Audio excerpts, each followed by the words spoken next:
Alright, welcome to another day in paradise, and I mean it's paradise today. It's cold, frosty, but it's beautiful outside.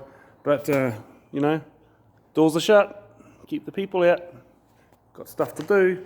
Anyway, so I've got the car up on the hoist, and I thought what I'd do is just give all those people that are asking a little bit of a quickie rundown on the hubs and stuff I've got on this car.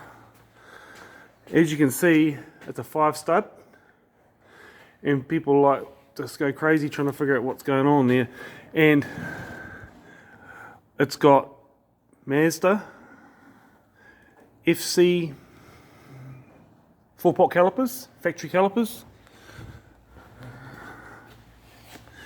Now it's a bit nicer, that one. Anyway, so I know the lighting's not too good, but so we've got a 5-stud wheel here. Inky, lightweight, I love them. Anyway, the disc that's on here is the rear disc of a Evo 4, I think, from memory. So it's the rear disc of Evo 4. It's a 22mm thick disc, the same thickness that is on a FD RX-7, and I can't remember the diameter, but you look it up anyway. So Mazda FC 4-pot caliper, Mitsubishi Evo 4, 5, 6, 7, 8, 9, I suppose, rear disc, 22mm thick. Now the interesting bit is the inside. It's still got the factory Toyota hub. Excuse all the cobwebs, it's sort of been sitting on the ground for a long time. So it's got the factory Toyota hub still. And the 4 bolts that you see there, 1, 2, 3, 4, they bolt the factory Toyota hub to the hub unit there, but it's not a Toyota hub being bolted to it. It is actually a Mitsubishi hub, and believe it or not, the 4 bolt holes that are unusual sort of a pattern, the 2 at the top are closer together than the 2 at the bottom. The Mitsubishi hub pretty much bolts straight on, just about, just a couple of the holes, they're like 10mm holes I think from memory, and I think I drilled them out to 10.5, and then it bolts on. And if you look really carefully around the outside of the centre boss, you'll see a little tiny bit of shim being put in there. I don't know if you can see it there, just a little bit, because it's about 1mm difference.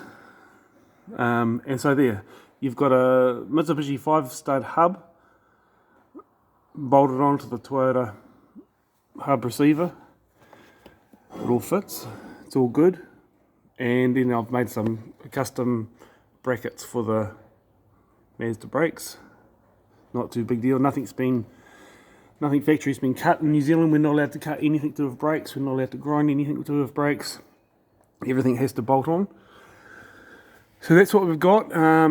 Obviously there's a little bit of mucking around.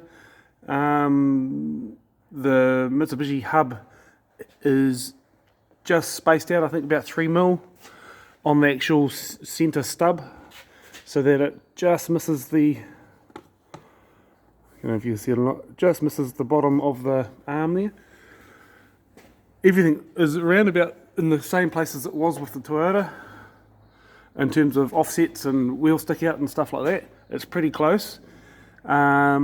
And the only thing, a disadvantage of this is, if everybody's wanting to do this sort of thing, is you've got no ABS.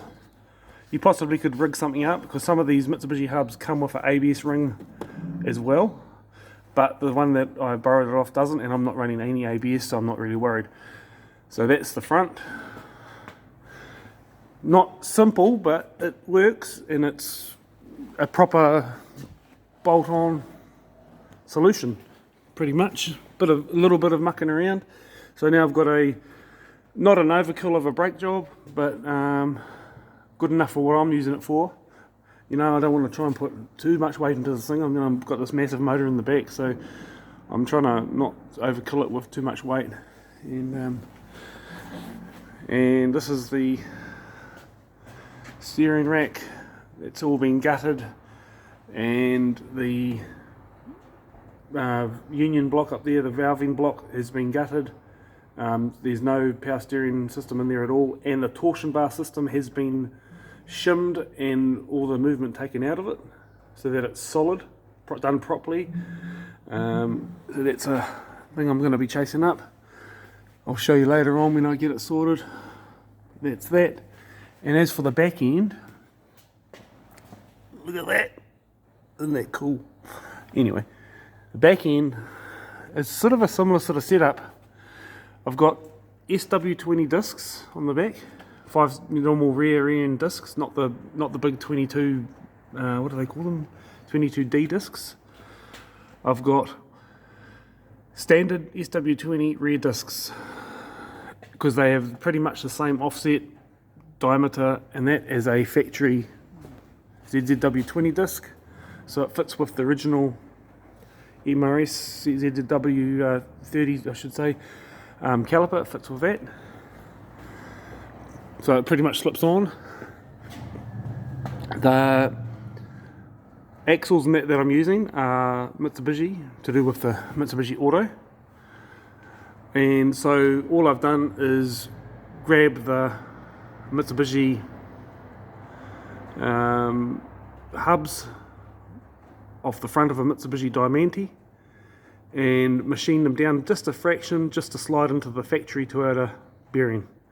And it all presses in, and then my spline is Mitsubishi, so that's not going to be helpful for a lot of you. The spline is Mitsubishi, and it's into a 5-stud. It's got a 5-stud, obviously a 5-stud hub. Oh, and the front end that I was talking about before.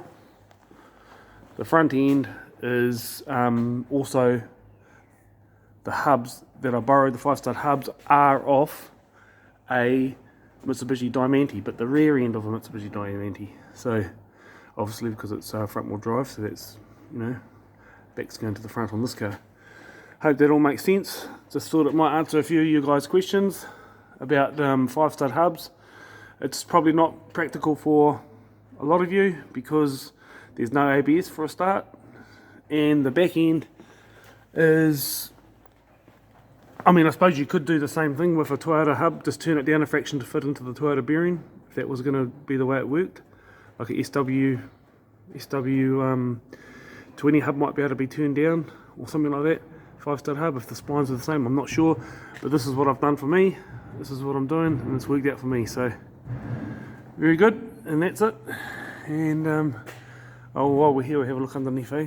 So this is all just a mock-up motor, obviously, because it's covered in oil and grease. You can see my manifold there, my back manifold. We can see my pipe coming around. I've got my front manifold there, and a big ass turbo there, and my exhaust system that I'm working on at the moment. Cool. Alright, so that's it. Alright, on to another video. See you later.